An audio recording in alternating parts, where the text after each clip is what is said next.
Take a look at this portrait. This is Sultan Mehmed II, the formidable leader of the Ottoman Empire in the 15th century. Fresh off his historic, world-shaking conquest of Constantinople, Mehmet had his eyes set on expanding deeper into Europe.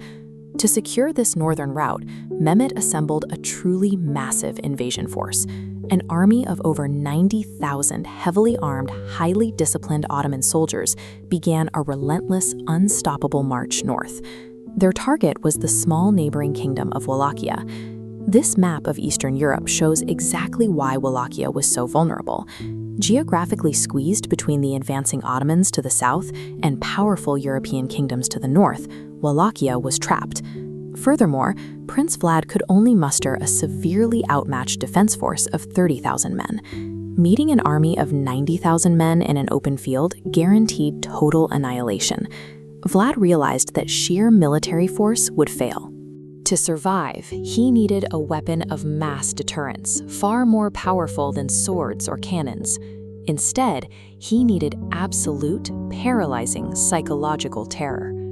To understand how a prince deploys terror so effectively, we have to look at his youth. At 11 years old, Vlad was handed over to the Ottoman Empire as a political hostage to ensure his father's loyalty.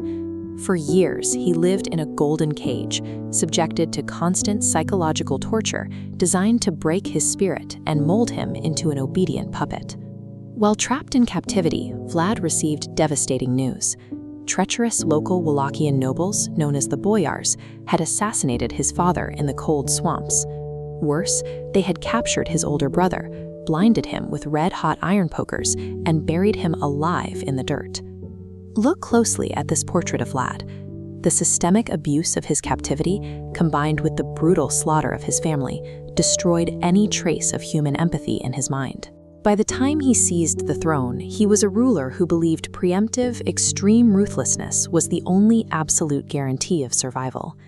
Before he could fight foreign empires, Vlad had to secure his home front and eradicate the boyars who had betrayed his family. In 1459, he invited the 500 most powerful nobles to a lavish Easter feast. As they drank and ate, his guards barred the doors from the outside and arrested every single one of them. Vlad executed the older nobles immediately, but he had a specific use for the younger, healthier lords. He stripped them, chained them together like animals, and marched them 50 miles through freezing mountains to the location you see here. Under the brutal crack of the whip, they were forced to haul massive stones up these cliffs to rebuild his remote stronghold, Poenari Castle, until most died of exhaustion. For those facing execution, Vlad utilized a highly calculated method. Executioners tied a victim's legs to horses and positioned a massive, greased wooden stake at their lower end.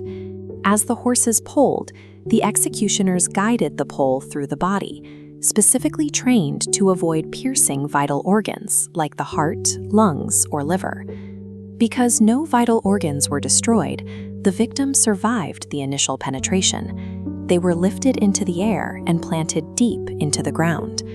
The victim would then slide further down the pole under their own body weight, suffering blinding agony for hours or even days before finally succumbing to shock and blood loss.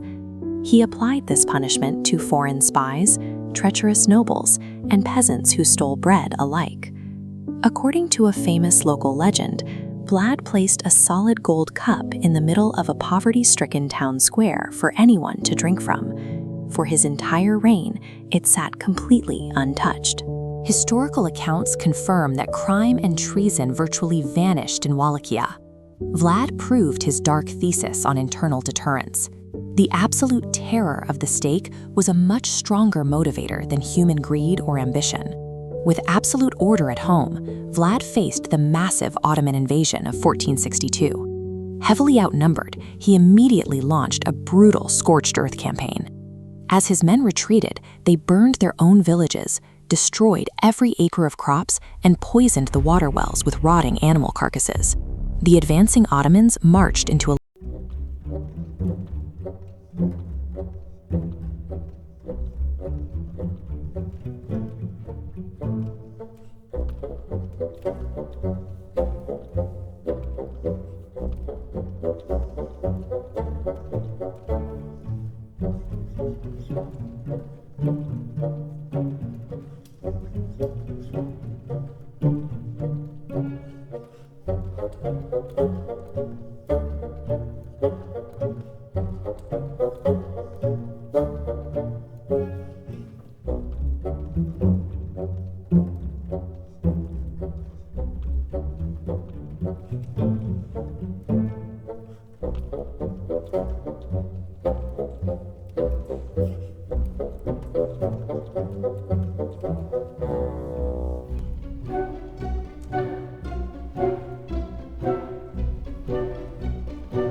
Cities on Earth and waded through rivers of blood to expand his empire. But staring at this miles-long forest of the dead, he admitted he could not win a kingdom from a man capable of such horrors. He turned his 90,000-man army around and marched back to Constantinople. Wallachia was saved by an act of profound cruelty. But an empire held together entirely by fear has a strict expiration date. Lacking the political support of his allies, Vlad was eventually betrayed by his own nobility again, imprisoned by the King of Hungary, and finally killed in combat in 1476. The Ottomans demanded proof that the monster was actually dead. They severed Vlad's head, preserved it in a jar of sweet honey, and shipped it back to Constantinople, where it was proudly displayed on a wooden spike for the entire city to see. Centuries later, you can see this portrait of the Irish author Bram Stoker. In his research, Stoker stumbled upon the dark history of this Wallachian prince and his familial title, Son of the Dragon, which in the Old Romanian language translates to Dracula. Stoker adopted the name, but he erased the brilliant military tactician, replacing him with a gothic, immortal vampire who hides in a castle and drinks blood to survive the night. The fictional vampire drinks blood for sustenance, but the historical prince spilled oceans of it simply to send a message. The real Dracula leaves behind history's most chilling blueprint for asymmetric warfare, proving that a mortal man armed with absolute terror can break an empire.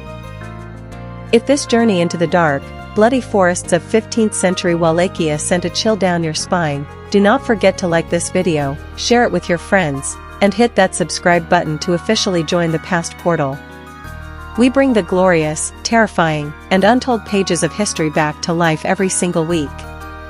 Leave a comment down below telling us what intense historical event, ruthless conqueror, or ancient mystery you want our AI to visualize next. Until our next journey through time, step through the portal, stay curious, and never forget the dark truth of our past.